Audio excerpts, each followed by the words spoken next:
सो अब आ जाते हैं one shot of some applications of trigonometry. I know आप लोगों को डिफिकल्ट चैप्टर लगता है ये, बट ये डिफिकल्ट बिल्कुल भी नहीं है यार। अगर आपके छोटे छोटे जो कंसेप्ट है वो क्लियर है ना, तो बहुत इजी चैप्टर है, बहुत स्कोरिंग चैप्टर है। ठीक है, इस सेशन में हम कोई एनसीईआरटी का क्वेश्चन नहीं करेंगे। एनसीईआरटी की आपकी पूरी बुक विद सॉल्यूशंस अपलोडेड है चैनल पे। अगर आप एनसीईआरटी के क्वेश्चंस कर रहे हो, एग्जांपल्स कर रहे हो, कुछ भी कर रहे हो, तो सबके सॉल्यूशंस ऑलरेडी इस चैनल पे अवेलेबल है। ठीक है, नीचे लिंक मैं दे दूंगी आपको, जहां पे सारे एनसीईआरटी के सॉल्यूशन मिल जाएंगे। इस सेशन में हम एनसीईआरटी से हटके थोड़े अलग क्वेश्चन करने वाले हैं, इंपॉर्टेंट क्वेश्चन करने वाले हैं, एग्जाम पॉइंट ऑफ व्यू से क्वेश्चंस करने वाले हैं, किस तरीके से क्वेश्चन फ्रेम होके आते हैं और वो कैसे एनसीईआरटी से डिफरेंट है। लेकिन कंसेप्ट हमारे एनसीईआरटी वाले लगेंगे, तो पहले थोड़े से कंसेप्ट डिस्कस करते हैं एंड देन चलते हैं क्वेश्चंस पे। और एक एक क्वेश्चन चुन चुन के, बहुत बड़ी है, एक एक क्वेश्चन की खुद प्रैक्टिस करना, तभी कॉन्फिडेंस आएगा। ठीक है, चलो अब स्टार्ट करते हैं। Angle of elevation, angle of depression, ये दो वर्ड है, ये दो एंगल्स है जो आपको अच्छे से समझने हैं। इसके अलावा हमारा ट्रिगो का टेबल यूज होगा, और वो जो हम करते हैं पंडित बद्री प्रसाद हर हर बोले, वो रेशियो यूज होगा। उसके अलावा कोई नई चीज इस चैप्टर में नहीं है। ठीक है, अब देखो एंगल ऑफ एलिवेशन क्या होता है। देखो मान लो आप यहां पे हो, यहां पे जो मैं आंख बना रही हूं ना, वो है। ठीक है, एंगल ऑफ एलिवेशन डिप्रेशन दोनों यही समझा देती हूँ। ये बंदा है, ठीक है, एक बंदे की आंख दिख रही है। जब ये ऊपर की तरफ देखता है, मतलब ये जो मैं ओ लिख रही हूं, दिस इज दी ऑब्जेक्ट। अगर आपका ऑब्जेक्ट ऊपर है, जैसे मैं यहां खड़ी हूं और वहां पे मैं ऊपर सीलिंग पे कुछ देख रही हूं, तो अभी जहां मैं देख रही हूं, यहां से लेके ऑब्जेक्ट, मेरी आंख जहां है, जहां से जो बंदा देख रहा है और ऑब्जेक्ट, ये हमारी क्या होती है, लाइन ऑफ साइट। कि यहां से आप ऑब्जेक्ट की तरफ देख रहे हो, लाइन ऑफ साइट। ठीक है, उसके अलावा अब आपकी आंख से ऑब्जेक्ट का जो बॉटम ले लो, एक तरीके से ये जो होती है, इसको हम बोलते हैं हॉरिजॉन्टल लाइन। ठीक है, अभी आपको लग रहा होगा कि यार इसमें ये क्या याद रखना, सिंपल एंगल ऑफ वो लाइन ऑफ साइट देख ली, वो एंगल ऑफ एलिवेशन हो गया। लेकिन जब हम एंगल ऑफ डिप्रेशन समझते हैं ना, वहां पे बच्चे कंफ्यूज रहते हैं, इसलिए इस तरीके से समझना है।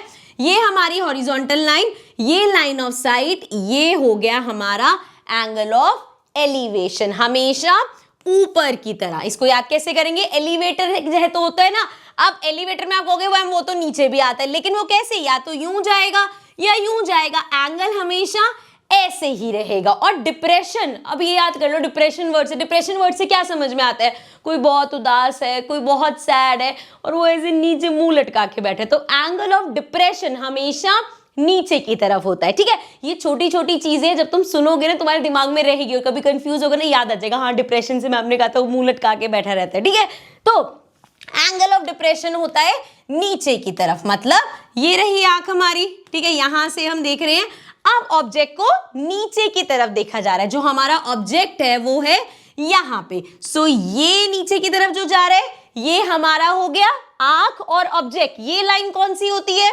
Again line of site. ये हमारी कौन सी होती है, ये होती है लाइन ऑफ साइट। ठीक है, अब यहां पे बच्चे गड़बड़ क्या करते हैं ना, जब भी हम एंगल ऑफ डिप्रेशन बनाते हैं, सो वो क्या करेंगे, देखो ये होता है वैसे हमारा एंगल ऑफ डिप्रेशन, लेकिन गड़बड़ ये हो जाती है कि हम ये करते हैं कि चलो ये आंख है, ये ऑब्जेक्ट को यहां देख रही है, ये लिया, ये बना दिया एंगल ऑफ डिप्रेशन। ध्यान से, इसीलिए ये हॉरिजॉन्टल लाइन का वो है। अब आपकी आंख ये रही, आंख के सामने, मतलब हम ऑब्जेक्ट जो है उसको देखते हैं पूरा, ये आंख से ऑब्जेक्ट तक का, यहां पे ऑब्जेक्ट का टॉप होगा, ये हमारी होती है हॉरिजॉन्टल लाइन। यहां पे इस चीज को ध्यान से समझना बेटा। यहां पे आप एंगल ऑफ एलिवेशन मुझे पता है सही कर लोगे कि यहां से तो सिंपल है, यहां देख रहे हो ये बना, ये बन गया एंगल। एंगल ऑफ डिप्रेशन उल्टा बना देते हैं बच्चे, वो ये देखते हैं कि ये रही आंख, यहां से देख रहे हैं ऑब्जेक्ट यहां पे है, ये एंगल हो गया। नहीं, ये एंगल नहीं है, आपकी आंख यहां पे है, आपका ऑब्जेक्ट नीचे है, ये तो बन गई हमारी लाइन ऑफ साइट। ठीक है, इसमें हमें कोई दिक्कत नहीं है, लेकिन उसी ऑब्जेक्ट, ये ऑब्जेक्ट से एक वर्टिकल लाइन जाती है, यहां पे भी ऑब्जेक्ट से वर्टिकल लाइन बनी थी, और आंख और उस वर्टिकल लाइन के बीच में होती है हमारी हॉरिजॉन्टल लाइन। आंख और उस वर्टिकल लाइन के साथ हमारी होती है हॉरिजॉन्टल लाइन। तो हमेशा ध्यान रखना है, angle of elevation, angle of elevation बनेगा, ये हमारी आई, ये हमारा ऑब्जेक्ट, ये रहा। ठीक है, आई से ऑब्जेक्ट, ये हमारी कौन सी है, लाइन ऑफ साइट, और यहां से आंख से ही जाएगी हॉरिजॉन्टल लाइन, तो ये हुआ एंगल ऑफ एलिवेशन। इसी तरीके से ये हमारी आई है, ठीक है, और यहां पे हमारा ऑब्जेक्ट है, नीचे की तरफ देख रहे हैं। एंगल ऑफ डिप्रेशन कहां आएगा? आई से हॉरिजॉन्टल लाइन, ये होगा हमारा एंगल ऑफ डिप्रेशन, ना कि यहां से करके ये वाला। तो ध्यान रखना है एंगल ऑफ डिप्रेशन याद, मेन चीज क्या याद रखना है? एलिवेशन हमेशा ऊपर, डिप्रेशन नीचे। तो हमेशा ऊपर की चीज देख रहे हो तो एंगल ऑफ एलिवेशन, नीचे की चीज देख रहे हो तो एंगल ऑफ डिप्रेशन। उसके बाद सेकंड रोल आता है हॉरिजॉन्टल लाइन का, जो आपको बताएगा कि एंगल यहां नहीं यहां बनेगा। ठीक है, क्लियर है? चलो ये तो हमारा हो गया, एंगल ऑफ एलिवेशन समझ आ गया, एंगल ऑफ डिप्रेशन भी हम कर चुके हैं।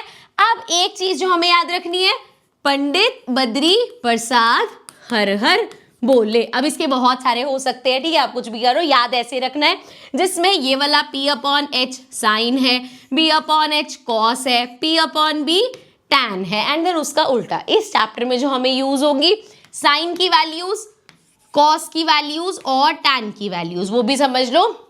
0 डिग्री और 90 डिग्री तो एंगल्स आते नहीं, तो 30, 45, 60 ये 3 डिग्री के एंगल्स आते हैं। So sine 60, sine 30, sine 45, cos 45, cos 60, cos 60।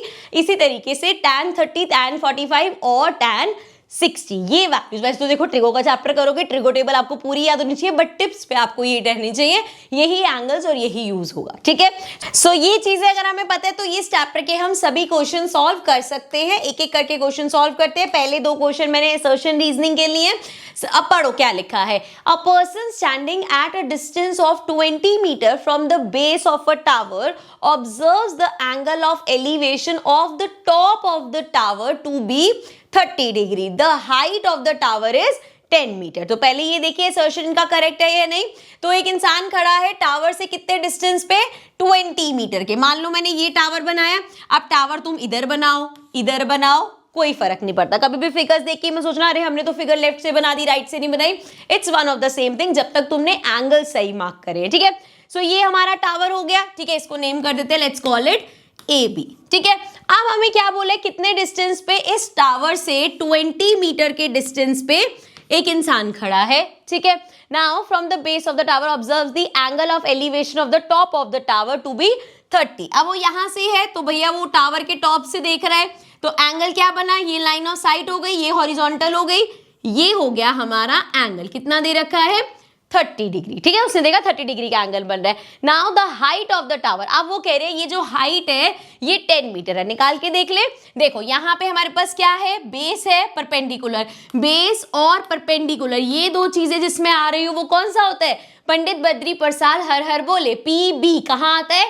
Tan में आता है। तो टैन 30 डिग्री हमारा होता है परपेंडिकुलर अपॉन बेस। तो टैन 30 क्यों लिखा मैंने यहाँ पे? क्योंकि एंगल 30 डिग्री का है। ठीक है ना। सो टैन 30 की वैल्यू क्या होती है? हमारे पास होती है 1/√3 इक्वल्स टू, यहाँ पे परपेंडिकुलर कितना है हमें निकालना है, जो हमने मतलब h लिखा है, और बेस कितना है?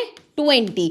तो h हमारा निकालेंगे तो कितना हो जाएगा? 20/√3। हाइट कितनी आई? हाइट ऑफ टावर तो आ गई 20, √3 यहाँ पे कितनी बोली है उन्होंने?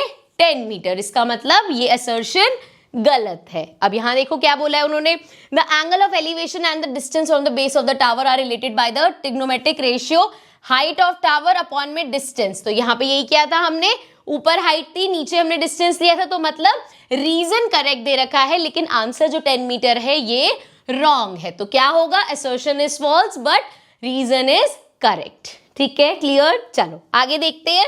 नेक्स्ट अगेन असर्शन रीजनिंग का ये ध्यान से देखना, सेम चीज है, बस तुम कंफ्यूज ना हो इसलिए मैंने यहाँ पे लिया। देखो, the angle of elevation of the top of the tower from a point on the ground which is 30 metre away. अब इन्होंने क्या बोला, जो ग्राउंड पे पॉइंट है वो कितना है? ये टावर है, ग्राउंड पे पॉइंट 30 मीटर अवे है, एंड क्या बोला है आगे? Foot of the tower is 30 metre. ये जो है हमारा 30 डिग्री दे रखा है। एंगल जो है, angle of elevation is 30 degree. Now the height of the tower is इतना। अब वो कह रहे हैं टावर की हाइट इतनी है। फिर से सेम वही चीज है हमारे पास। एंगल आप सोचोगे क्यों लिए, ताकि तुम कंफ्यूज हो, समझाने के लिए। यहाँ पे सेम चीज अप्लाई होगी। Tan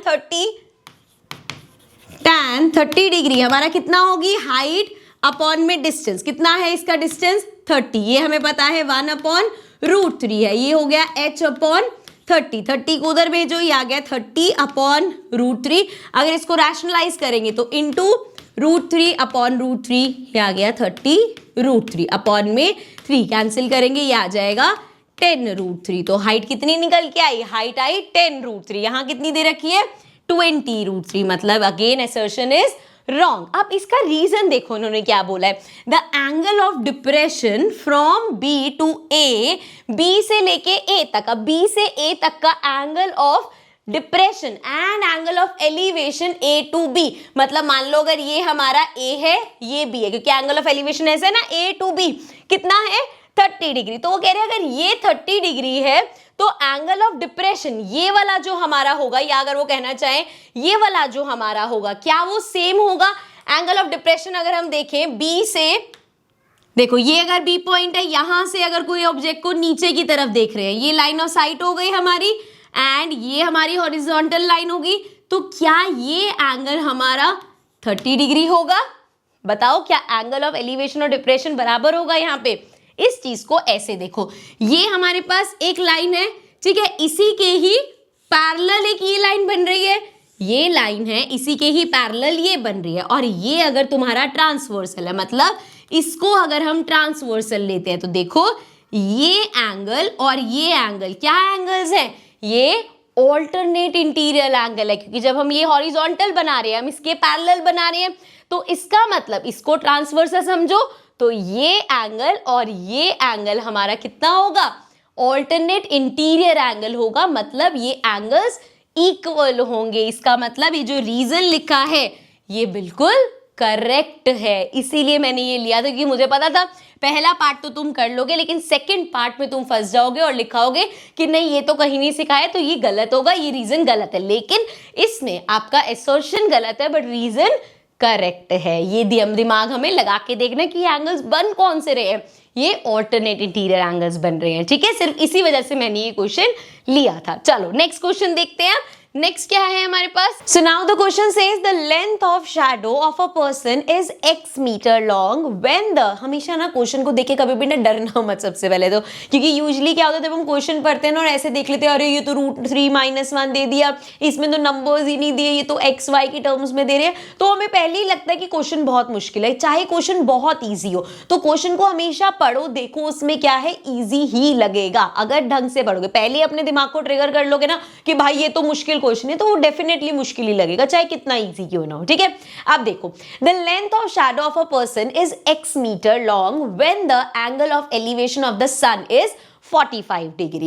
Now, if the length of shadow increases by √3 - 1x, then find the new angle of elevation of the sun. अब मुझे बताओ शैडो कैसी बनती है? जैसे अगर मैं यहाँ पे खड़ी हूँ और सन कहीं से भी है मतलब, और मेरी शैडो बन रही है, तो कैसे दिखती है मुझे अपनी शैडो? ऐसे जमीन पे पूरी शैडो दिखेगी, मतलब शैडो कैसी दिखेगी? ऐसे, ठीक है, क्लियर ये चीज। अब हमें क्या बोला है, अब जो पर्सन होगा भैया वो तो ऐसे, जैसे मैं यहाँ पे यूं खड़ी हूं, ये मेरी शैडो दिख रही है, ठीक है। अब सन से एंगल ऑफ एलिवेशन बनेगा देखा जाए, इसको थोड़ा सा छोटा कर देते हैं क्योंकि अभी इंक्रीज भी होगा ना, तो यहां से ये मेरी शैडो का टिप होगा, यहां से मेरी हाइट से कह सकते हैं हम, ये बनेगा एंगल ऑफ एलिवेशन, ठीक है। एंगल ऑफ, ये मत करना कि यहाँ पे मैं खड़ी हूँ, ये मेरी शैडो है, ये हो गया एंगल ऑफ एलिवेशन। क्या हो सकता है? नहीं, क्यों नहीं हो सकता? क्योंकि एंगल ऑफ एलिवेशन कभी भी नीचे नहीं बनता, हमेशा ऊपर की तरफ वाला बनता है, इसलिए ये नहीं हो सकता। बच्चे देखो, सही चीज से ज्यादा ना तुम्हें ये पता होना चाहिए कि तुम गलतियां क्या कर सकते हो, क्योंकि जब मैं करा रही होंगी ना तब सब सही लगेगा, लेकिन जब खुद करोगे तब हो सकता है ये बनाते ही आप इस तरीके से एंगल ऑफ एलिवेशन ले लेते, सारा क्वेश्चन गलत हो जाता। तो हमें ये जानना बहुत जरूरी है कि गलती कहाँ करते हैं, इसलिए मैं हमेशा बोलती हूँ कि गलतियां करना बहुत जरूरी है। जब आप प्रैक्टिस कर रहे हो तब अगर आप गलतियां करोगे ना तो आपको पता चलेगा, वो गलतियां फिर एग्जाम में नहीं होंगी। जब हम प्रैक्टिस करते ही सोचते हैं कि यार पहले सॉल्यूशन देख लेते हैं, तो हम गलतियां करेंगे ही नहीं, सीधा गलतियां करेंगे एग्जाम में, उसका क्या फायदा। इसलिए गलतियां करना अच्छी बात है, हम अपनी गलतियों से सीखते हैं, हमें पता चलता है कि भैया दिमाग में ये चीज भी आई थी जो गलत है, और क्यों गलत है ये जानना भी जरूरी है। चलो अब देखो, ठीक है, तो ये भैया बंदा खड़ा है, ये उसकी यहाँ पे शैडो हो गई, ये एंगल ऑफ एलिवेशन हो गया, कितना दे रखा है? अच्छा, लेंथ ऑफ द शैडो दे रखी है x, ये लेंथ ऑफ शैडो हो गई x नाउ, और अच्छा एंगल भी लिख लो भाई, ये है हमारा 45 डिग्री। अभी हम सिर्फ फिगर बना रहे हैं, एक बार फिगर बन जाएगी बहुत इजी हो जाएगा क्वेश्चन। अब क्या बोला है, if the length of shadow increases by, अब बंदा नहीं है कि मैं नहीं चल के आगे गई और मेरी शैडो लंबी हो रही है। कभी कभी क्या होता है, जैसे देखते ना सूरज, कभी रोशनी इस तरीके से आ रही है कि आपको इतनी शैडो दिखती है, कभी इतनी दूर से शैडो दिखती है ना, बहुत बड़ी शैडो दिखती है। सो अब वो कह रहे हैं कि शैडो की लेंथ क्या हुई है, इंक्रीज हुई है। कितनी इंक्रीज हुई है, जैसे अभी तक यहां तक थी ना, इस पॉइंट तक थी, अब यहां से इंक्रीज हुई, इस पॉइंट से मान लो इस पॉइंट तक इंक्रीज हुई। तो कितना इंक्रीज हुई है, ये इंक्रीज हुई है √3 - 1x, इतना इंक्रीज हुई है। Then find the new angle of elevation. अब न्यू एंगल ऑफ एलिवेशन क्या होगा, देख लो जरा यहाँ पे, ये एंगल ऑफ एलिवेशन हमें निकालना है। ठीक है, इसको एक सिंगल पॉइंट ही करना, ऐसे कर देते हैं। ठीक है, सो आप क्वेश्चन में समझ आ गया क्या निकालना है, हमें निकालना है बच्चे ये वाला एंगल। इसको ऊपर कर देते हैं। चलो, अब हमें क्वेश्चन से कोई मतलब नहीं है, फिगर हमने बना लिया, हमें देखना है ये एंगल निकाल के। सो इस एंगल को निकालने के लिए अगर मैं छोटा ट्रायंगल लूं, नेमिंग भी कर लेते हैं, लेट्स कॉल दिस ABCD। अब अगर मैं ये वाला ट्रायंगल देखूं ABC, इस ट्रायंगल में मेरे पास एंगल है, ये x पता है मुझे, सो हाइपोटेन्यूज यूज करके तो कोई फायदा नहीं है। ये जो है AB परपेंडिकुलर जो है वो बड़े वाले ट्रायंगल में भी कॉमन है, छोटे वाले में भी। सो इस AB को मैं y मान लेती हूँ। ठीक है, क्योंकि दोनों में यूज होगा, ये ले लिया मैंने y।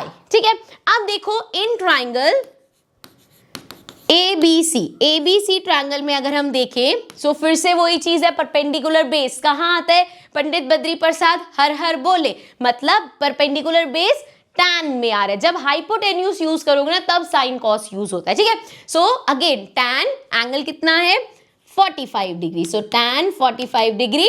सो पंडित बद्री प्रसाद पहले क्या आता है, परपेंडिकुलर। परपेंडिकुलर क्या है, y, अपॉन में बेस क्या है, x। ठीक है, और ये क्या है, tan 45 तो 1 होता है।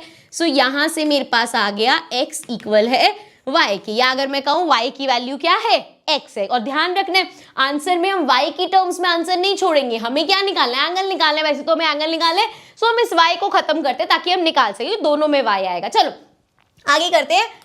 अब एक ट्रायंगल छोटे वाला ले लिया, अब यही सेम चीज बड़े वाले ट्रायंगल में करते हैं। सो इन ट्रायंगल ABD, इस ट्रायंगल की अगर मैं बात करूं, फिर से आप क्या यूज करोगे, ये क्या है हमारा बेस, वो क्या है परपेंडिकुलर। सो फिर से tan यूज होगा। नाउ tan, अब ये तो हमें वैल्यू पता नहीं, tan थीटा ले लेते हैं, थीटा की ही वैल्यू निकालनी है हमें। सो tan थीटा हमारा परपेंडिकुलर कितना है, y, अपॉन में बेस कितना है, अब बेस क्या है, AD, पूरा AD बेस है, मतलब AC प्लस CD। AC कितना है, x प्लस CD कितना है, √3 - 1x, इतना है। क्लियर है यहां तक। अब y की वैल्यू अभी हमने देखी, y इक्वल है x के, तो यहां इससे हम y की वैल्यू पुट कर देते हैं वहां पे। सो इसकी जगह डाला हमने x, अपॉन में इन दोनों में x है, x कॉमन ले लो, क्या बचा, यहाँ पे बचा 1 प्लस √3 - 1, ये क्योंकि ये तो x तो बाहर चला गया, √3 - 1 यहाँ बचा, x से x कैंसिल हो गया। अब अंदर देखो, प्लस का 1 माइनस का 1 कैंसिल हो गया, तो मेरे पास बचा 1/√3।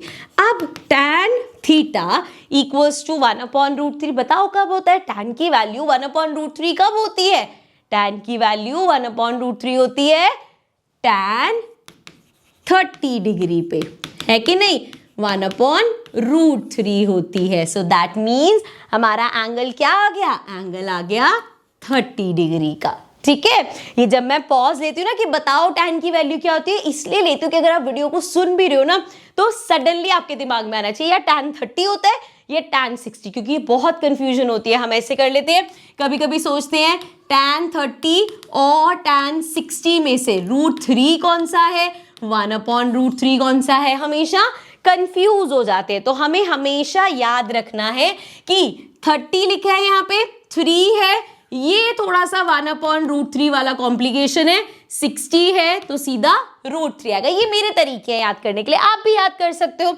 सो यहाँ पे ये याद रखना है कि जब भी tan 30 की बात होगी 30 डिग्री, ये होगा 1/√3, 60 की बात होगी सीधा सीधा √3 अपॉन में नहीं। ठीक है। सो यहां से हमें पता चला कि एंगल कितना होगा 30 डिग्री। अब जरा आप इससे को देखो, जब हम क्वेश्चन को पढ़ रहे थे और यहाँ पे इतना सा सिर्फ क्वेश्चन था। इजी होते हैं क्वेश्चंस बच्चे, हमें सिर्फ ध्यान रखना है कि हम क्या गलतियां करते हैं और उन गलतियों को नहीं दोहराना एग्जाम में, ठीक है। चलो आओ नेक्स्ट क्वेश्चन देखते हैं।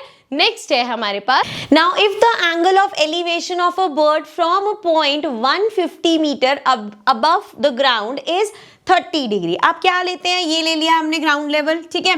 ग्राउंड लेवल से 150 मीटर ऊपर, ठीक है, 150 मीटर ऊपर यहां से एक बर्ड मान लो यहां पे है, ठीक है, इसका हमने ले लिया बी से, बर्ड याद रहेगा। यहां से एंगल ऑफ एलिवेशन कितना बन रहा है हमारा, एंगल ऑफ एलिवेशन कितना, ये देखो, ये होगा कि क्या है हमारी लाइन ऑफ साइट, ये हमारी क्या होगी हॉरिजॉन्टल लाइन, ये आ गया हमारा एंगल ऑफ एलिवेशन। इसीलिए मैंने कहा था कंसेप्ट समझने बहुत जरूरी है, वरना एंगल किधर बनेगा इसी चीज में कंफ्यूज हो जाओगे, ठीक है। ये लाइन ऑफ साइट, ये हॉरिजॉन्टल, और ये हमारा कितना एंगल दे रखा है 30 डिग्री, ठीक है। तो ये हो गया जी 30 डिग्री, यहां तक कोई दिक्कत नहीं है। इसके बाद आगे हमें क्या बोला गया है, and the angle of depression of its reflection on the surface of lake is 60 degree.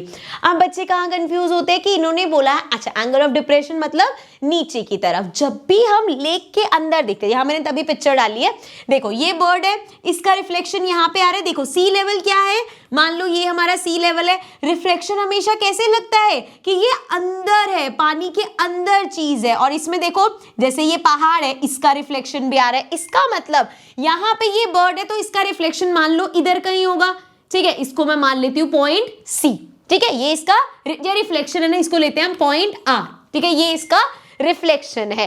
अब यहीं से ही इसी पॉइंट से एंगल ऑफ रिफ्लेक्शन मतलब एंगल ऑफ डिप्रेशन भी बनेगा।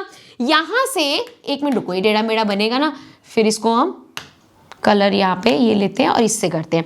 अब इसी आई लेवल से रिफ्लेक्शन का बेटा, अब आगे क्या है हमारे पास, and the angle of depression of its reflection. अब पहले इस चीज को समझना, देखो जब भी हमें रिफ्लेक्शन दिखता है, ये हमारा सी है, इसमें रिफ्लेक्शन आएगा, सो ऐसा नहीं है कि इधर बर्ड है और इधर हमें सी लेवल पे बिल्कुल उसका रिफ्लेक्शन दिख जाता है, नहीं, जब हमें रिफ्लेक्शन दिखता है, आप देखोगे यहाँ पे जैसे ये माउंटेन्स है, इसका रिफ्लेक्शन भी यहाँ पे आ रहा है, जो स्काई है आसपास वो भी आ रहा है, और पानी के अंदर कैसा अपीयर होता है वो, ये जैसे सी लेवल है तो पानी के अंदर रिफ्लेक्शन हमें अपीयर होता है, मतलब सी लेवल से नीचे जाके, ठीक है, जो हमारा ग्राउंड लेवल है, सरफेस है, उससे नीचे हमें रिफ्लेक्शन दिखता है। तो यहां पे उन्होंने बोला है angle of depression of its reflection on the surface of lake is 60 degree.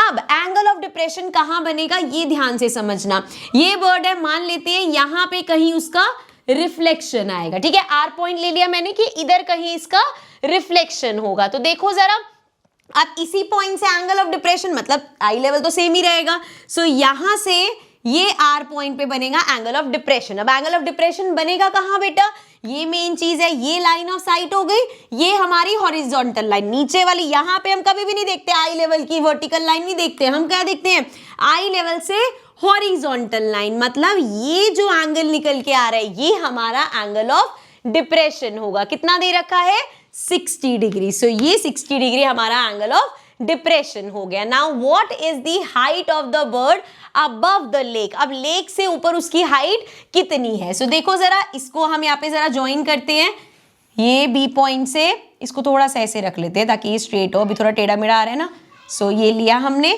Extra जो है इसको रब करते हैं, ये हो गया, ये हो गया हमारा बी पॉइंट, ठीक है, इसको ज्वाइन कर देते हैं। चलो अब बाकी चीजें भी जितनी यहाँ पे पॉइंट्स है, जितनी चीजें उनको ज्वाइन कर दो, ये हो गया, यहाँ से इसको ज्वाइन कर दिया हमने, ठीक है। अब हमें निकालना क्या है, पॉइंट्स का नाम दे देंगे, हमें निकालना है what is the height of bird above the lake. अब ये हमारी लेक है, इससे ऊपर ये बर्ड है, यहाँ पे ये जो एल पॉइंट है ये हमारी लेक है ना, यहाँ से बेसिकली बी से लेके एल तक हमें फाइंड करना है। क्या यहाँ तक कोई दिक्कत है, अच्छे से समझ में आया? एक बार फटाफट से फिगर समझा रही हूं मैं।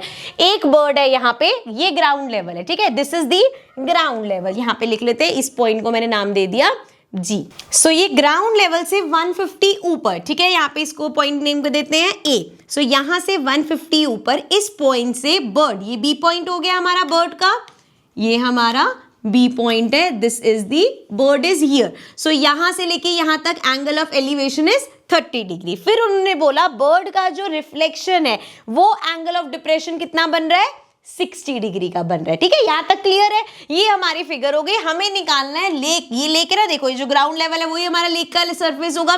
यहां से बर्ड की हाइट निकालनी है कि वो कितना ऊपर फ्लाई कर रही है। ठीक है, अब इसमें एक चीज और देखो, अगर ये पार्ट, ये ए से लेके जी तक का ये वाला जो पार्ट है ये 150 है, तो इसके सामने वाला मतलब इस पॉइंट से इस पॉइंट तक ये कितना होगा, ये भी 150 होगा। सो यहाँ पे देखो ए बी थे, इसको सी पॉइंट ले लिया हमने, सी से लेके एल तक इतना पॉइंट हमारे पास है, बी से लेके सी तक इसको एच ले लेते हैं। ठीक है, क्योंकि हमें इतना ही निकालना, हमें निकालना यहाँ पे क्लियर रहना कि हमें फाइंड क्या करना है, बी एल, ये हमें फाइंड करना है। और हमें पता है ये जो बी एल है ये क्या है, basically B C plus C L, यही है बेटा।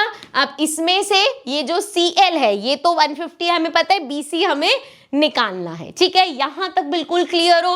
अब देखो, अब इसमें हम क्या क्या चीज यूज करेंगे वो समझते हैं। चलो अब देखो, हमें यहाँ पे ये निकालना है। एक हमें दिख रहा है यार, पूरा ये वाला ट्रायंगल यूज कर लेंगे। ठीक है, एक तो ये ट्रायंगल यूज हो जाएगा, इसमें ये हमारी हाइट हो जाएगी और ये हमारा बेस हो जाएगा, एंगल हमारे पास है। पहली चीज क्लियर है। दूसरा अगर हम देखें सो ये वाला जो हमारा ट्रायंगल है इसको यूज कर सकते हैं, या इन एन इजी वे अगर आप समझना चाहते हो तो हम ट्रायंगल कौन सा ले सकते हैं, ये एंगल हमेशा इस एंगल के बराबर होता है। अगर आपको ये कंफ्यूजिंग लग रहा है तो आप ये भी ले सकते हो कि मैं यार ये वाला एंगल 60 डिग्री कर दिया तो मैं ये वाला ट्रायंगल ले लूंगी, इसमें ये बेस सेम हो जाएगा आपका। ये देखो, अच्छा इसको अलग कलर से कर लेते ज्यादा बेटर रहता बेटा।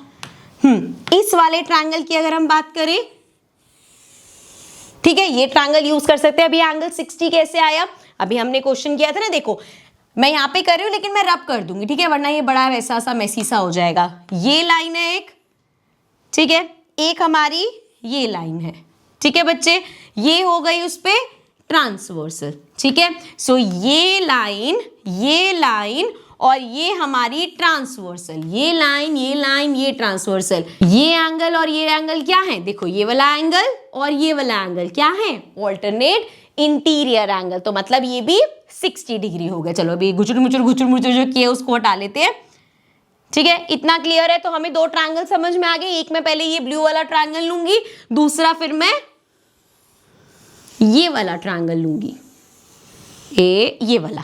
ठीक है, क्लियर है। अभी एक एक करके करेंगे फिर देखेंगे आगे। चलो अब हम स्टार्ट कर रहे हैं। सबसे पहले कौन सा ट्रायंगल ले रहे हैं, in triangle A B C, in triangle A B C. A B C triangle में देखो ये क्या है, बेस है, ये क्या है, परपेंडिकुलर। परपेंडिकुलर बेस किस में आते हैं, tan में आते हैं। सो हम कह सकते हैं tan 30 डिग्री हमारा कितना होगा पंडित बद्री प्रसाद, पहले परपेंडिकुलर, परपेंडिकुलर कितना है h, और बेस कितना है, अगेन AC बेस है, ये GL और यहाँ पे PR, ये सारे सेम होंगे। मान लो मैंने ये y ले लिया, सो ये भी y होगा। ठीक है, सो ये हो गया h/y, और √30 हमारा कितना होता है, 1/√3 इक्वल्स टू hy। ठीक है, अब आंसर y की टर्म्स में तो देना नहीं है, सो यहां से y की वैल्यू निकाल लो, h√3 हो गई। ठीक है, यहां से हमें ये चीज मिली अभी। ठीक है, निकालना हमारा मोटिव क्या है, h निकालना। ये हो गया। अब दूसरा ट्रायंगल लेते हैं, इसको साइड करते हैं।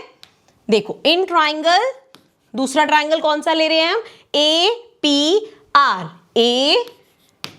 APR। इस ट्रायंगल की अगर हम बात करें, फिर से ये बेस और ये हाइट। आप सुनना ध्यान से, यहाँ पे ये L से लेके R तक ये हाइट कितनी होगी, दोबारा से उस फिगर पे चलो। L क्या है, आपका जो लेक का लेवल है, मतलब ये। अब अगर हम लेक के अंदर देखें तो हमारे पास ये माउंटेन भी इधर नजर आ रहा है, उसके आसपास की सारी चीजें नजर आ रही है, मतलब यहां से लेके ऊपर जितना होगा वो सबका रिफ्लेक्शन नीचे होगा, मतलब L से लेके R तक 150 प्लस h होगा, ये 150 प्लस h। ध्यान से इसको समझना, ये पूरा लेक के अंदर सब चीज का रिफ्लेक्शन है, मतलब ये जो ग्राउंड लेवल से ऊपर है उतना भी होगा, बर्ड जितनी ऊपर है वो भी होगा, तो इसकी लेंथ हो जाएगी 150 प्लस h। सो यहाँ पे चले अगर हम, सो ये देखो ये कितना हो जाएगा, यहां से G से P तक हमारा कितना है 150 प्लस एच। ठीक है, अब अगर यहाँ पे देखो हमारे पास in triangle APR, again perpendicular tan वाला लेंगे, सो tan 60 क्या होगा, परपेंडिकुलर अपॉन बेस। परपेंडिकुलर क्या है AP अपॉन बेस क्या है PR। अब tan 60 कितना होता है, √3 AP, A से लेके P तक, ये 150 प्लस 150 प्लस H, तो 150 ऊपर वाला plus 150 plus H, so upon में कितना जाएगा, PR कितना है, Y है। ठीक है, अब यहां से अगर मैं Y की वैल्यू निकालूं, Y को इधर भेज दो, √3 नीचे आ जाएगा और ये हमारा क्या हो जाएगा, 150 प्लस 150, ये आ गया 300 प्लस H, इतना आ गया।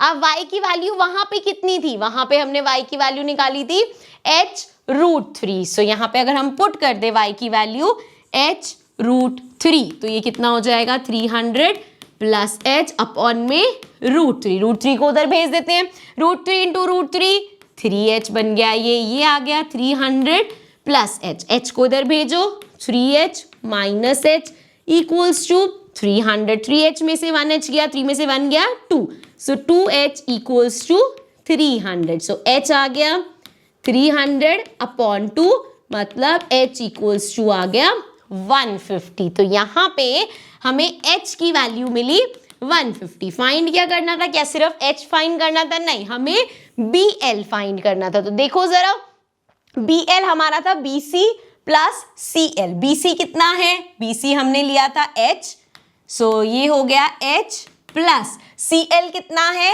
150, सो h हमारा 150 प्लस 150 कितना आया आंसर, आंसर आ गया 300। ठीक है, सो हमसे जो आंसर पूछा था वो ये था कि B से लेके L की कितनी लेंथ होगी, तो दैट इज 300। क्वेश्चन में इस फिगर को अगर आपने बना लिया तो 90% काम हो जाएगा, उसके बाद सिर्फ छोटी छोटी चीजें हैं। ठीक है, जब हमें दिख रहा है जैसे यहाँ पे ये कॉमन था बेस, इसका सेम था, तो हमने इसको y ले लिया कि ये तो हम आगे वैल्यू पुट करके हटा ही सकते हैं, जैसे हम हर बार करते हैं। y की वैल्यू निकाली एक उस टेबल से, मतलब एक ट्रायंगल से y की वैल्यू निकाली, दूसरे ट्रायंगल में अप्लाई कर दी, y तो हट जाएगा, h की वैल्यू मिल जाएगी। ठीक है, ऐसे हम और भी क्वेश्चंस में भी करेंगे। आई नो थोड़े से ऊपर लेवल के क्वेश्चंस है, और कभी कभी ऐसा भी होता है कि जब हम देखते हैं हमें लगता है यार कुछ समझ में नहीं आ रहा, क्योंकि हम ना बहुत टेंशन वाले माइंड से देखते हैं, हम पहले ही सोच के देख रहे होते हैं कि बहुत मुश्किल है।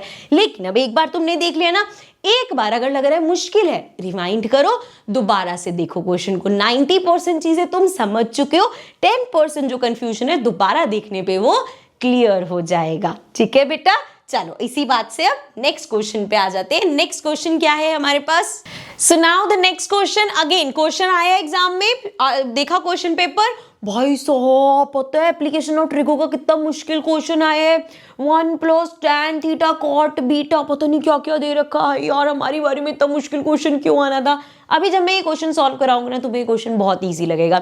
वो होता है ना, नेवर जज a book by its cover, ये वही चीज है कि देखने में लगेगा हाय बड़ा मुश्किल क्वेश्चन है, लेकिन जब करोगे तो वो इजी लगेगा। तो हर क्वेश्चन में हमें ये सोचना है कि यार मुझे पता है जब मैं करूंगा ये इजी लगेगा, क्वेश्चन को पढ़ना है, ना कि ये सब देख के डरना है। ठीक है, चलो आओ क्वेश्चन पढ़ते हैं, फिगर बनाते हैं साथ साथ। बेटा अरे भाई, अरे इसको इधर करते हैं।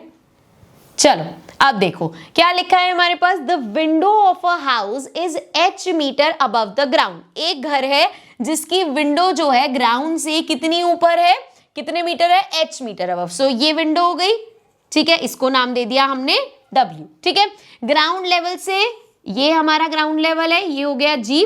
ग्राउंड से विंडो का कितना दे रखा है, h metre. So the window of a house is h metre above the ground. From the window, the angles of elevation and depression of the top and bottom of another house situated on the opposite side of the lane are found to be। अब यहां से ये window हो गई, अब एक house है, अब इस विंडो से एंगल ऑफ एलिवेशन भी बन रहा है, एंगल ऑफ डिप्रेशन भी बन रहा है, मतलब ये जो हाउस है वो बड़ा होगा, है ना। सो यहां से हमने इस तरीके से कर लिया, ठीक है, ताकि यहाँ पे एंगल ऑफ एलिवेशन भी बन पाएगा और एंगल ऑफ डिप्रेशन भी। तो इसको ग्राउंड लेवल से ही लेते हैं, हाउस होगा तो ग्राउंड लेवल से ही। एक मिनट, सो यहां से दोनों का ग्राउंड लेवल सेम कर देते हैं, ठीक है, एंड इसको भी थोड़ा सा साफ सुथरा स्ट्रेट बनाते हैं इस तरीके से। बेटा, ठीक है, यहां तक क्लियर है। अब ये जो दूसरा हाउस है हमारा, इसको मैं H नाम दे रही हूं और G देती है, G हम ले चुके नहीं, ABCDEFGHI ले लेते हैं, चलो यहाँ पे, ठीक है, क्लियर यहाँ तक। अब इस विंडो से एंगल ऑफ एलिवेशन भी बन रहा है, एंगल ऑफ डिप्रेशन भी, बेसिक सी चीज है। एंगल ऑफ एलिवेशन ऊपर बनता है, so angle of elevation top of the house से बन रहा होगा, और एंगल ऑफ डिप्रेशन कहां से बन रहा होगा, हमारे बॉटम से। अब हॉरिजॉन्टल लाइन आई लेवल ये है, हॉरिजॉन्टल लाइन इसके सामने होगी इस तरीके से, है कि नहीं। सो ये बन गया एंगल ऑफ एलिवेशन, और नीचे की तरफ हॉरिजॉन्टल लाइन से ये बन गया एंगल ऑफ डिप्रेशन। कितना कितना दे रखा है, पहले एलिवेशन लिखा है फिर डिप्रेशन लिखा है, तो रिस्पेक्टिवली मतलब पहला जो दे रखा है वो हमारा क्या है, एलिवेशन विच इज अल्फा, और बीटा दे रखा है एंगल ऑफ डिप्रेशन। क्लियर, यहां तक कोई दिक्कत नहीं। चलो अब आगे देखते हैं। Prove that the height of the other house is, ये जो दूसरा हाउस है इसकी हाइट कितनी बोली है, कितनी होनी चाहिए, इतनी होनी चाहिए, ठीक है भाई। अब ये तो हमें निकालना ही है, हमें देखना बस जो हम निकालेंगे क्या वो इसके बराबर आ रहा है या नहीं। सो हमें इन शॉर्ट क्वेश्चन में क्या निकालना है, हाइट, मतलब HI निकालना है, ये हमें निकालना है, ठीक है। चल अब देखो अगेन ट्रायंगल्स देखो कौन कौन से बन रहे हैं, समझते हैं हम। जब भाई अलग सा कलर दे दो थोड़ा सा, चलो ये कलर ले लेते हैं। अब देखो एक ट्रायंगल तो क्लियर कट ये बन रहा है, इस ट्रायंगल को ले लेंगे, ठीक है, ऐसे ले लेंगे, यहाँ पे कुछ ले लेंगे इसकी हाइट, ठीक है, और ये बेस हो जाएगा हाइट बेस, ठीक है, डन। चलो एक ट्रायंगल हमने देख लिया। दूसरा हमारे पास ये चीज है ना, तो हम क्या करेंगे, ये वाला ट्रायंगल ले लो भाई एक, ठीक है, इस ट्रायंगल को लेते हैं। अब इस ट्रायंगल को देने के लिए एंगल भी तो होना चाहिए। अब एंगल ऑफ डिप्रेशन है हमारे पास, 50 बार देख लिया अब तो कि ये वाला एंगल इस एंगल के बराबर है, तो ये भी कितना हो जाएगा, एंगल बीटा। तो एक ट्रायंगल ये हो गया, एक ट्रायंगल हमारा ऊपर वाला हो गया, ठीक है। अब इसको हटा देते हैं ताकि फिगर हमारी साफ सुथरी लगे, बस ये मार्क कर लेते हैं कि ये एंगल भी बीटा होगा, ठीक है। और ये देखो GHI, ये पॉइंट को J दे देते हैं नाम, यहां तक कोई दिक्कत नहीं है। चलो स्टार्ट करते हैं। सबसे पहले ऊपर वाला ट्रायंगल ले रहे हैं हम, सो इन ट्रायंगल HWJ, ठीक है, कोई फर्क नहीं पड़ता कि अरे ABC क्यों नहीं बन रहा, कुछ भी आप यहाँ पे नेमिंग कुछ भी कर सकते हो, ठीक है ना। सो HWJ ऊपर वाले ट्रायंगल में क्या क्या लेना है हमें, बेस और हाइट। सो H ना तो हमारे पास हाइट है ना ही बेस है, इसको हम ले लेते हैं tan अल्फा इक्वल होगा हमारा परपेंडिकुलर, अगेन पंडित बद्री प्रसाद, पहले परपेंडिकुलर, परपेंडिकुलर कितना है H से J तक, और बेस कितना है W से J तक, ठीक है बच्चे। अगेन नेमिंग कर लेते हैं, इसको Y मान लेते हैं। सो G से I तक अगर ये Y है, सो ये भी Y हो जाएगा, ठीक है। तो यहाँ पे नेक्स्ट स्टेप में हमारे पास आ जाएगा, अभी तो वैल्यू तो कुछ है नहीं, तो ये tan अल्फा ही रहेगा, ये आ गया HJ अपॉन में Y, ठीक है। यहां से अगर मैं Y की वैल्यू निकालूं तो Y क्या आ जाएगा मेरे पास, HJ अपॉन में tan अल्फा, ठीक है, क्योंकि हम Y की वैल्यू निकालते हैं ना, अगले वाले में जो Y आएगा उसमें पुट कर देंगे, ठीक है। यहां तक क्लियर है। चलो आगे बढ़ते हैं, इसको ऐसे कर लेते हैं, ठीक है, यहां से हमें Y की वैल्यू चाहिए होगी, इसको इतना रखते हैं। सो इन ट्रायंगल, दूसरा ट्रायंगल कौन सा ले रहे हैं, WGI। इस वाले ट्रायंगल की अगर हम बात करें तो इस ट्रायंगल में tan बीटा कितना होगा, परपेंडिकुलर क्या है WG अपॉन में बेस क्या है GI, ठीक है। सो tan बीटा इक्वल्स टू हो जाएगा WG कितना है, W से G तक ये है हमारे पास H, और GI कितना है Y, ठीक है। तो अगर मैं यहाँ पे Y को भेज दूं ऊपर, तो ये इक्वल्स टू हो जाएगा H अपॉन में tan बीटा, यही हो जाएगा। Y की वैल्यू यहां से देखें तो HJ अपॉन में tan अल्फा, Y की वैल्यू लिखते हैं HJ अपॉन में tan alpha equals to H upon में tan बीटा, ठीक है। यहां तक तो कोई दिक्कत नहीं है। अब देखो हमें निकालना क्या था, हमें ये HI निकालना है। अब जितना ये WG है उतना यहां से G से लेके I तक होगा, मतलब GI कितना होगा, ये हमारे पास H होगा, ये हमें निकालना है। देखो यहाँ पे लिख देती हूँ, मैं पहले ही लिख लेना चाहिए था। HI हमारा इक्वल होगा HJ प्लस GI, ठीक है ना। सो जी आई तो बेसिकली हमारा एच ही है, so H J plus H. So यहाँ पे एच जे चाहिए, क्यों सिर्फ एच जे चाहिए, क्योंकि देखो आंसर में एच की ही टर्म्स में आंसर है, तो एच की वैल्यू हमें निकालने की जरूरत नहीं है। सो यहाँ से अगर मैं एच जे निकालती हूँ तो देखो जरा, एच जे इक्वल हो जाएगा tan अल्फा को उधर भेज दो, ये हो गया एच अपॉन में tan बीटा एंड इनटू में यहाँ पे डिवाइड हो रहा है तो यहाँ मल्टीप्लाई हो जाएगा tan अल्फा। एक चीज और देखो, ये क्या है, h अपॉन में tan बीटा का क्या मतलब है, h into 1 upon tan beta, यही मतलब है। और 1 अपॉन tan बीटा क्या होगा, सिंपल cot बीटा, है ना। सो यहीं से ही हमें मिल जाएगा h अपॉन tan बीटा को I can write h cot beta into में tan अल्फा। यहां तक हमें मिल गया। ये किसकी वैल्यू मिली है, एच जे की वैल्यू। ठीक है, अब जो हमें क्वेश्चन में निकालना था उस पे आ जाओ। हमें निकालना था एच आई, जो कि हमने देखा कि एच जे प्लस एच है, तो एच जे अभी हमने निकाला एच कॉट बीटा इंटू में tan अल्फा प्लस एच। अब एच यहाँ भी है, एच यहाँ पे है, एच कॉमन ले लिया, सो यहाँ पे हमें मिला cot beta into tan alpha plus 1। तो ये वैल्यू आ गई। अब जरा चेक करो उन्होंने क्या बोला था, क्या सेम आया कि नहीं आया। देखो जरा, H 1 plus tan alpha cot beta, तो यहाँ पे देख लो क्या आया हमारे पास, H 1 plus tan alpha cot beta. तो कभी भी क्वेश्चन को देख के डरना नहीं है, सिंपल हमने तो अपना जैसे निकालना था वैसे निकाला, हमारे पास अपने आप ही जो चीज प्रूव करनी है वो आ गई। ठीक है, क्लियर है। सो ये हो गया हमारा क्वेश्चन। नेक्स्ट क्वेश्चन देखते हैं। नेक्स्ट हमारे पास क्या है, so now the next question says an inclinometer is an instrument which is used for measuring angles of slope, elevation और depression of an object with respect to gravity direction. Now the angle of elevation of an aeroplane from a point P on the ground is 45 degree. So उन्होंने बोला aeroplane कहाँ होगा भाई, ऊपर हवा में ही होगा। ग्राउंड पे उन्होंने कहा एक पॉइंट P है, ठीक है, यहाँ पे ले लिया हमने पॉइंट P, ठीक है। और एरोप्लेन ले लेते हैं, यहाँ पे कहीं हमारा एरोप्लेन है, ठीक है। सो यहाँ P पॉइंट से इस एरोप्लेन से क्या बन रहा है, एंगल ऑफ एलिवेशन बन रहा है। कैसे बनेगा, ये लाइन ऑफ साइट हो गई, ये हमारी हॉरिजॉन्टल लाइन हो गई। चलो इसको एक्सटेंड कर लेते हैं। अब यहाँ पे एंगल कितना बन रहा है, एंगल ऑफ एलिवेशन बन रहा है 45 डिग्री का, ठीक है, सिंपल, यहां तक कोई दिक्कत नहीं है। After flying for 15 seconds the angle of elevation changes to 30 degree. अब ध्यान से देखो, एरोप्लेन फ्लाई कैसे करेगा, यहाँ पे एरोप्लेन है वो अपना फ्लाई करता हुआ जा रहा है, 15 सेकेंड तक इसने फ्लाई किया, 15 सेकेंड में मतलब वो इस पोजीशन पे आ गया, मान लो इसको हमने बोल दिया बी, ठीक है। अब ए से बी पोजीशन पे आ गया, कितना टाइम लगा इसमें, 15 सेकेंड्स लगे, ठीक है। और अब एंगल ऑफ एलिवेशन चेंज हो गया। अब एंगल ऑफ एलिवेशन बनेगा तो यही से ही, लेकिन अब कितना हो गया, यहां से अगर हम देखें सो ये वाला अब जो नया एंगल ऑफ एलिवेशन आया है वो कितना है, वो आ गया हमारे पास 30 डिग्री, ठीक है। ये जो बड़ा वाला एंगल था ये 45 डिग्री था, अब एंगल ऑफ एलिवेशन 30 डिग्री हो गया है। After flying for 15 second the angle of elevation changes to 30 degree, ठीक है। Now if the aeroplane is flying at a constant height of 2500 metre. अब ये जो एरोप्लेन फ्लाई कर रहा है ग्राउंड से, इसकी हाइट कितनी है, कितनी बताइए, 2500 मीटर। ये भी 2500 मीटर होगा, ये भी 2500 मीटर होगा, है कि नहीं। तो यहां लिख देते हैं दिस इज 2500 मीटर, ठीक है। इसको देखते हैं, इसको रब करना है हमें, इसको ऐसे यहां तक ले आते हैं, ठीक है, क्लियर है।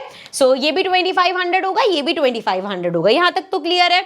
Then answer the following question. So in questions का हमें आंसर करना है, जिसमें सबसे पहला था draw a labelled figure on the basis of the given information. Figure हमने बना ली है, ठीक है, ये पार्ट हो गया।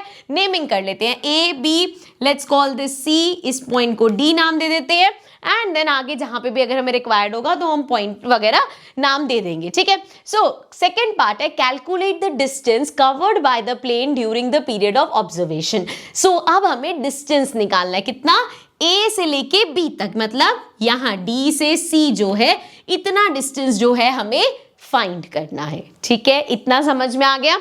चलो अब हम देखते हैं ये कैसे निकालेंगे। तो सबसे पहली चीज जो हम करेंगे, जो हमें एंगल्स दे रखे हैं उस हिसाब से हम ट्राइंगल्स देखते हैं। जैसे एक हमारे पास ये सिंपल सा बन रहा है, ये लिया हमने, ये वाला ट्राइंगल। ठीक है, ध्यान से देखना कौन सा ट्राइंगल, एंगल कितना है 30 डिग्री। एक हमारे पास ये आ रहा है एंगल हमारे पास। ठीक है, इस एंगल की अगर हम ध्यान से देखें सो ये वाला एंगल हम ले सकते हैं, इसमें हमारे पास परपेंडिकुलर है और बेस में ये पूरा निकल के आ जाएगा। निकालना क्या है हमें, डीसी। ठीक है, यहां तक क्लियर है। चलो एक चीज समझ आ गया, पहला ट्रायंगल ये लेंगे, दूसरा ट्रायंगल अभी 45 डिग्री यूज करना है, ये वाला ले सकते हैं। ठीक है ना, क्योंकि ये 45 डिग्री, अगेन ये हमारा बेस हो जाएगा, ये परपेंडिकुलर हो जाएगा। परपेंडिकुलर तो दे ही रखा है 2500 है, बेस निकाल लेंगे तो यहां से ये निकल जाएगा, उस वाले ट्रायंगल से पूरा निकल जाएगा, डीसी आराम से निकाल लोगे। ठीक है, करके दिखाती हूँ, अच्छे से समझ में आ जाएगा। Let's start. So let's shift it here.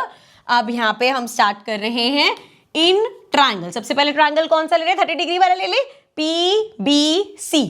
PBC, PBC इस वाले ट्रायंगल की अगर हम बात करें तो इस ट्रायंगल में एंगल कितना है 30 डिग्री। सो tan 30 डिग्री कितना होगा बच्चे, परपेंडिकुलर इज 2500 अपॉन में बेस इज PC। ठीक है, सो इसको PC ही रहने देते हैं। ठीक है, क्लियर है।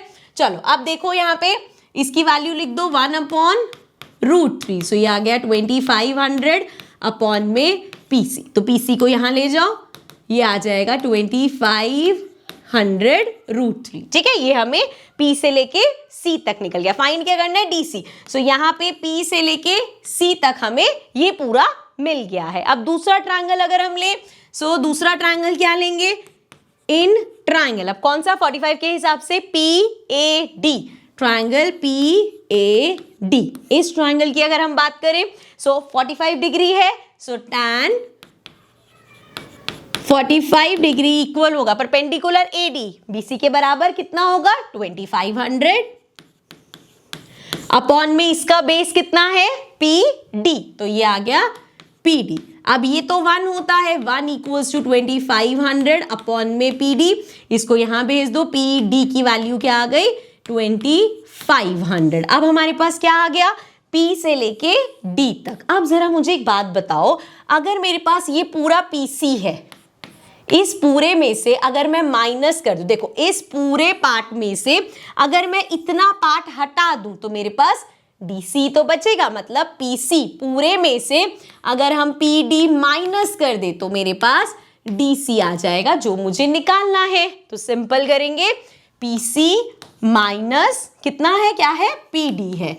So this is equal to DC, जो हमें फाइंड करना है। अब PC देखो, PC इज 2500√3 माइनस PD कितना है 2500। फिर से लिखते हैं इसको, अरे भाई चलो 2500, ये 2500 दोनों में कॉमन ले लो, क्या बचेगा, यहाँ पे बचा √3 माइनस 1। सो ये आ गया हमारे पास वैल्यू, जो हमसे पूछा था कितना उसने डिस्टेंस ट्रेवल किया। DC और AB बराबर होंगे तो इतना डिस्टेंस ट्रेवल किया है। क्वेश्चन में देख रहा जैसे यहाँ √3 की वैल्यू दे रखी है, जब भी क्वेश्चन में वैल्यू दे रखी होगी तो आप वैल्यू पुट करके पूरा आंसर निकालोगे। अगर क्वेश्चन में वैल्यू नहीं दे रखी तो हम यहाँ पे भी छोड़ सकते हैं, लेकिन यहाँ पे क्योंकि वैल्यू है सो ये हमारा हो जाएगा 2500 और वैल्यू भी इतनी लेनी। अगर इन्होंने 1.73 तक दिया, अगर ये 1.7 लेते तो हम 1.7 वैल्यू रखते, 1.73 है तो जितनी क्वेश्चन में गिवन है उतनी ही रखेंगे।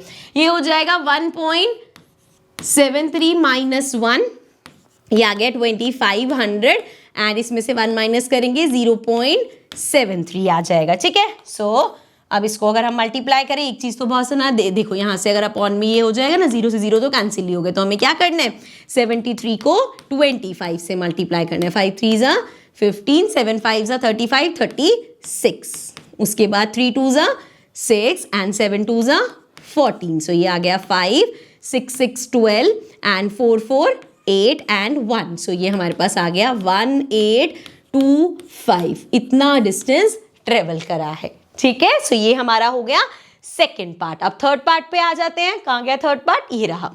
सो सी पार्ट के लिए थोड़ा सा स्पेस बनाते हैं। पहले बच्चों क्वेश्चन क्या ये देखते हैं, what is the average speed of the aeroplane. अब एरोप्लेन की क्या स्पीड होगी, देखो इतना हमें यहाँ से यहाँ तक का डिस्टेंस पता है, यहाँ से यहाँ तक का टाइम पता है। इसको ऐसे देखो, रुको इसको मैं यहाँ पे करती हूँ। एक पॉइंट से लेके इस पॉइंट से लेके इस पॉइंट तक टाइम कितना लगा है, 15 सेकेंड्स। और डिस्टेंस ट्रेवल कितना हुआ है, अभी हमने फाइंड किया है, जो भी है डिस्टेंस आपके पास है, टाइम आपके पास है, स्पीड कैसे निकालेंगे, याद है ऐसे करके हमने याद किया था। तो अगर डिस्टेंस है, टाइम है, तो स्पीड का फॉर्मूला क्या निकल के आता है, डिस्टेंस अपॉन में टाइम। ये करेंगे तो हमारे पास स्पीड आ जाएगी। तो speed equals to distance upon time. Distance check करो, अभी हमने लास्ट पार्ट में डिस्टेंस निकाला है, दैट इज 1825। सो ये हमारे पास हो जाएगा 1825 अपॉन में टाइम कितना है 15। कैंसिल कर लेते हैं इसको, 5 के टेबल से कट हो जाएगा ये। सो ये हो जाएगा 5 3 एंड इसको करेंगे 5 3 15 एंड 16 17 18। सो ये आ जाएगा 32। 32 से छोटा जाएगा 6 30, 25 बचा 5 से। अब 3 से तो ये नहीं होगा, पॉइंट में आएगा, बट कोई नहीं, डिवाइड कर लो। 3 से हमें डिवाइड करना है 365। सो ये हो जाएगा 3 1 3, ये आ जाएगा 6, तो 3 2 6 एंड ये हमारे पास आया 5। सो ये जाएगा 1 से करेंगे 3 जाएगा, बचा हमारे पास 2 पॉइंट लगाएंगे 20 हो जाएगा, 6 से करेंगे 18 एंड 26 चलता रहेगा। So basically speed is 121.6 and time कितना था, मीटर सेकेंड वगैरह में था, सो मीटर पर second. So this is the speed. ठीक है, क्लियर है।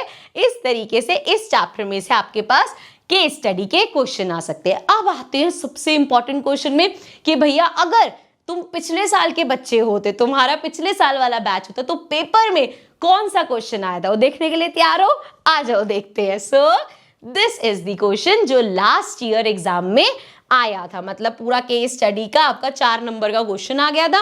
आप जरा पहले इसको सॉल्व करते हैं। सो पहले क्वेश्चन पढ़ लेते हैं। क्वेश्चन में क्या बोला है, the international kite festival takes place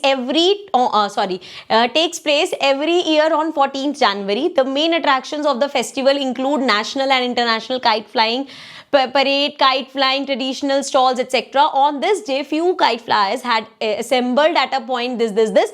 अच्छा, यहाँ पे ना इस क्वेश्चन में एक अच्छी बात ये है कि अगर जैसे आप एग्जाम में देखते तो फिगर ऑलरेडी बनी हुई थी, तो कभी अगर ऐसा है, मतलब यार देखो शॉर्ट तो नहीं है कि इस साल भी ऐसा ही क्वेश्चन आएगा जिसमें फिगर बनी हो, बट हम इस साल के जो बच्चे थे, पिछले साल के जो बच्चे थे, उनके लिए जज कर सकते हैं कि फिगर बनी बनाई आई थी।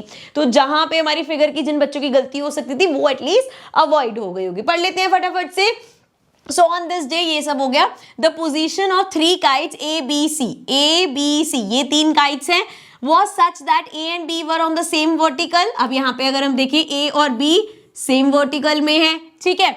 Now were at the same vertical of height 40 metre above. So यहाँ से देखा जाए, सो ये भी ग्राउंड से 40 मीटर ऊपर है, ग्राउंड से 40 मीटर ऊपर है, ठीक है भाई। चलो आगे देखो, आगे हमारे पास क्या, थोड़ा सा ना इसके साथ ही बनाते हैं, वरना ना ऐसे, वरना वो और कंफ्यूजिंग लगेगी तुम्हें, ठीक है। अब आगे देखो, the angle of elevation of A B and C from over 60 degree, 45 degree and 30 degree. So यहाँ से देखो इन सब के एंगल ऑफ एलिवेशन दिए हैं।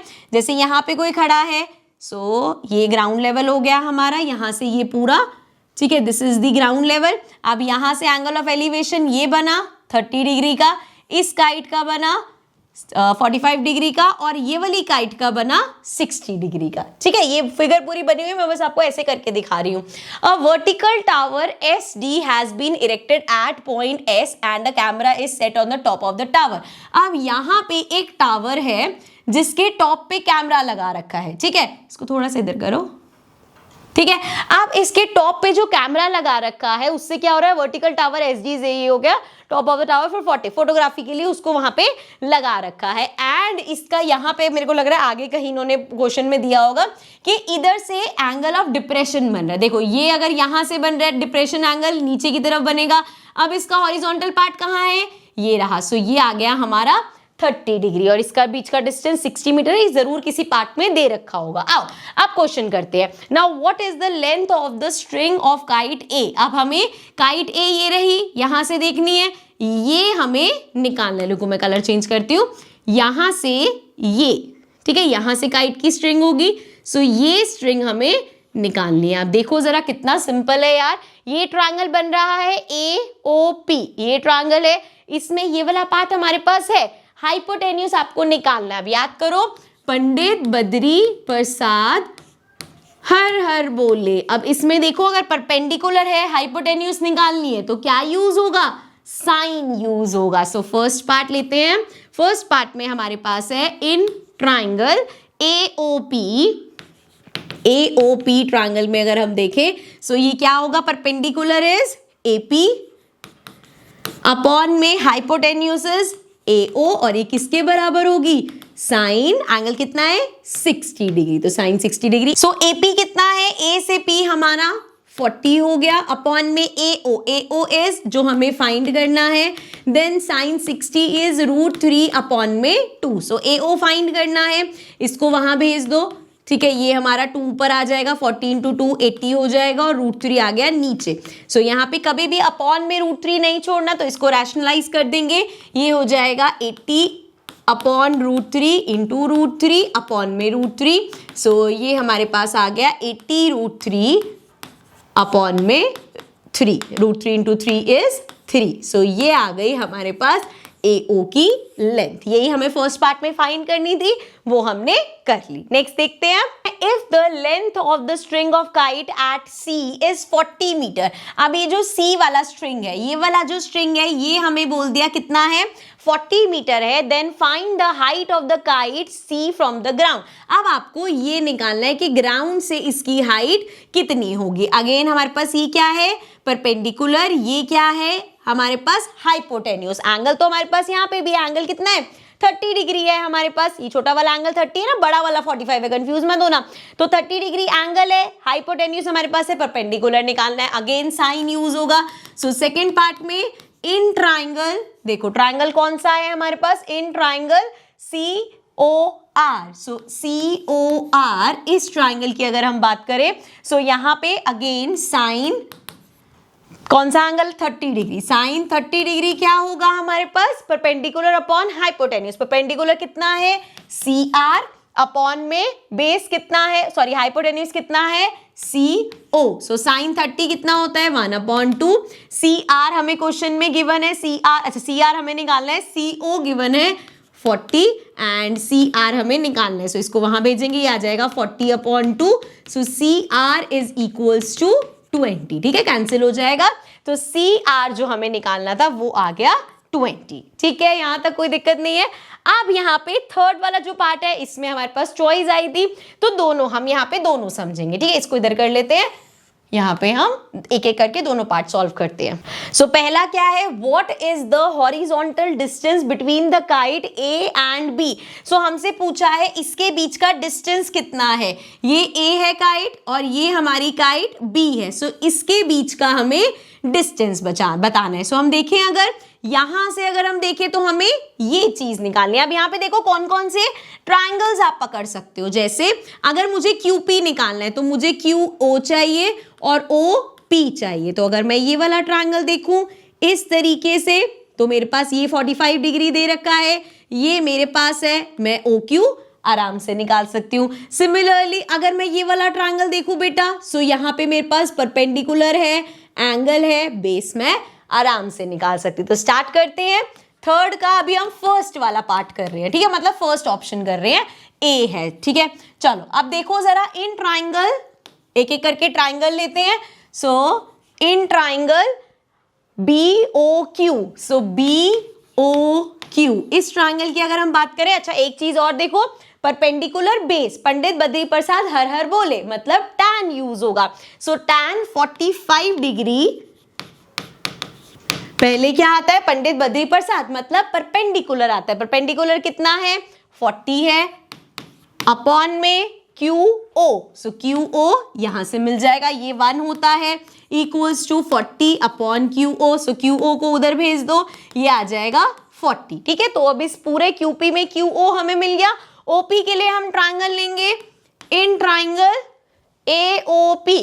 सो इन ट्राइंगल AOP, इस ट्राइंगल की अगर हम बात करें तो यहाँ पे हमारा again tan 60 perpendicular upon base. So tan 60 हमारा हो जाएगा, परपेंडिकुलर कितना है 40 अपॉन में बेस कितना है OP, ठीक है। सो ये आ जाएगा √3 इक्वल्स टू 40 अपॉन में OP को भेज दो ऊपर, ये आ जाएगा 40 अपॉन में √3। इसको जरा ऊपर करते हैं, √3 कभी भी हमें यहाँ पे नहीं छोड़ना।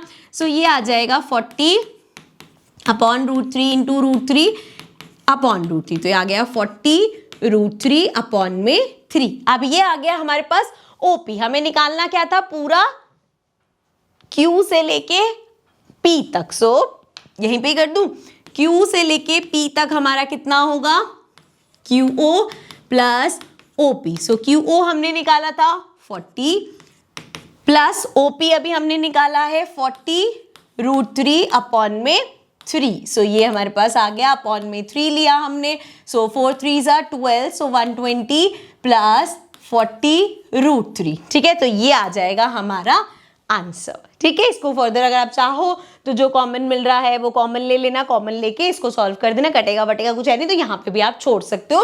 और क्वेश्चन में √3 की वैल्यू नहीं दी तो हम वैल्यू वगैरह लगा के इसको लंबा नहीं करेंगे, यही छोड़ देंगे, ठीक है। अब देखते हैं जो सेकंड ऑप्शन हमें दे रखा था, अगर हम बी पार्ट चूज करते हैं तो। अब देखो बी पार्ट हमारा इसमें क्या दे रखा है, if the angle of depression of kite at A is 30 degree. आ गया ना एंगल ऑफ डिप्रेशन। देखो अब इस एंगल ऑफ डिप्रेशन की बात हो रही है, ये अगर हमारे पास 30 डिग्री है from the camera at D, ये जो डी पे कैमरा है और काइट ए पे, यहाँ पे एंगल ऑफ डिप्रेशन बना कितना, 30 डिग्री बना। हमें क्या निकालना है, from the camera at D and the distance between A and D, A और डी के बीच में डिस्टेंस कितना है, 60 है।